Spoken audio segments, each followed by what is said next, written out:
Marcia Kisslinger was dying, taking her last breaths, but her family wasn't there yet. They had just been notified. They were rushing from their homes to her bedside at Providence Street, Johns Health Center in Santa Monica. They were worried they wouldn't arrive in time, and the 63-year-old woman would die alone. Advertisement. As they raced into her room, they suddenly stopped, struck with the oddest of sights. She had company. Sitting at her bedside was a stranger with a walrus mustache and the touch of a feather. He was stroking her hand and whispering into her ear. She was not responding. He continued speaking. "It's okay, I'm right here. ... You're not alone." The family stared at each other in wonder. "We were all like, who is this man?" recalled Eddie Kisslinger, Marcia's brother. "He was a total stranger, yet he was so calm, so kind. There was something angelic about him." When the man stood up, he addressed the family in oddly familiar baritone tones. He was wearing a one-word name tag, Peter. Later, outside the room, Kisslinger asked Peter if he knew his sister. He did not. He asked Peter if talking to dying patients was his vocation. He replied that, no, it was not. Actually, Peter said, he has this other job where he talks to hundreds of thousands of Angelenos under far different circumstances. That's when it hit me, Kisslinger said. I realized that the voice comforting my sister in her final hours was the voice of USC football. Peter was, indeed, Peter Bogost, the longtime Trojans football radio announcer who answers to a higher play calling. His most important listeners never know his name. His most important words are often the last they hear. That's when it hit me.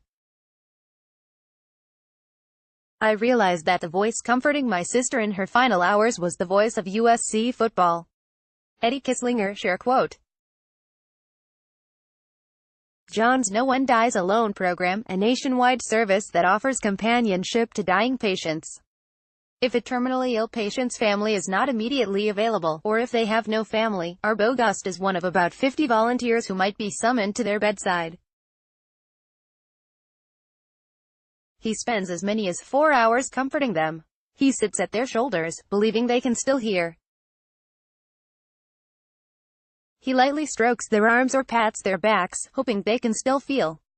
He has a voice that has famously boomed throughout Southern California for 23 years of Saturdays, yet he lowers it to a calming hush. Advertisement. It's like I'm just a guide from one place to the next, Bogost said. I'm just there to help you out, to make sure you're okay on your journey. Call him. It's another race for USC's Clay Helton to stay ahead of the critics by Bill Plaschke. August 2, 2018, 8:30 p.m. Sometimes he talks about the day. Sometimes he talks about sports. He has never once talked about USC football. Because volunteers are only known by their first names, few in the hospital know he is associated with USC football.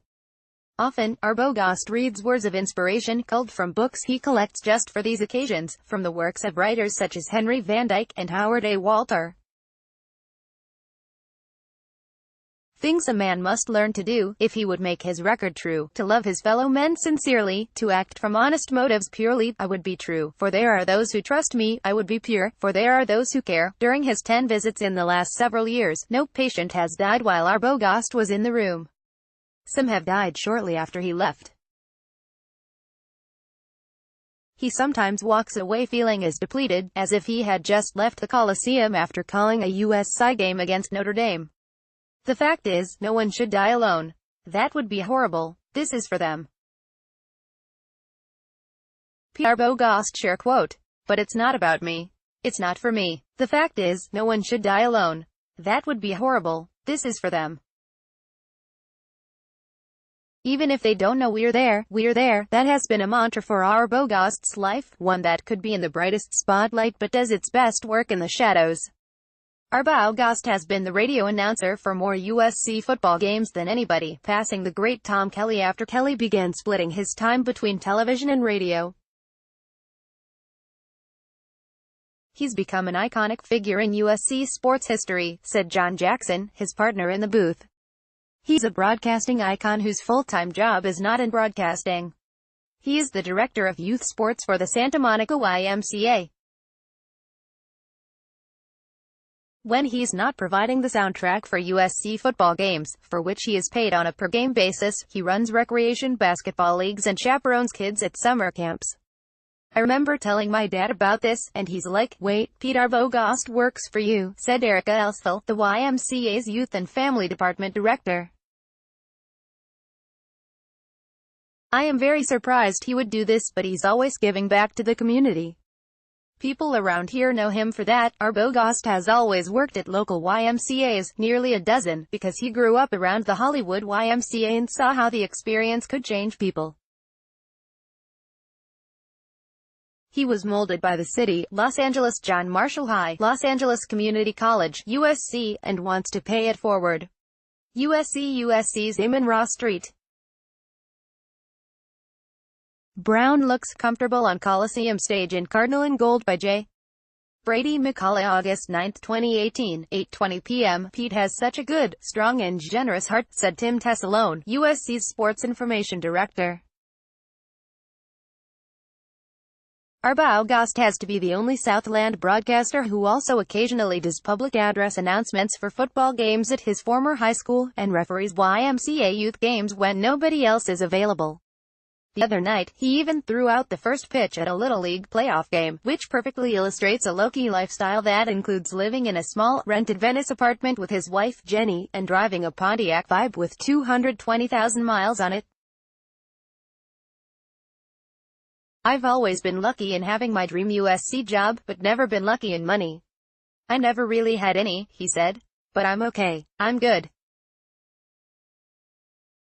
I wake up happy, and that's all that matters.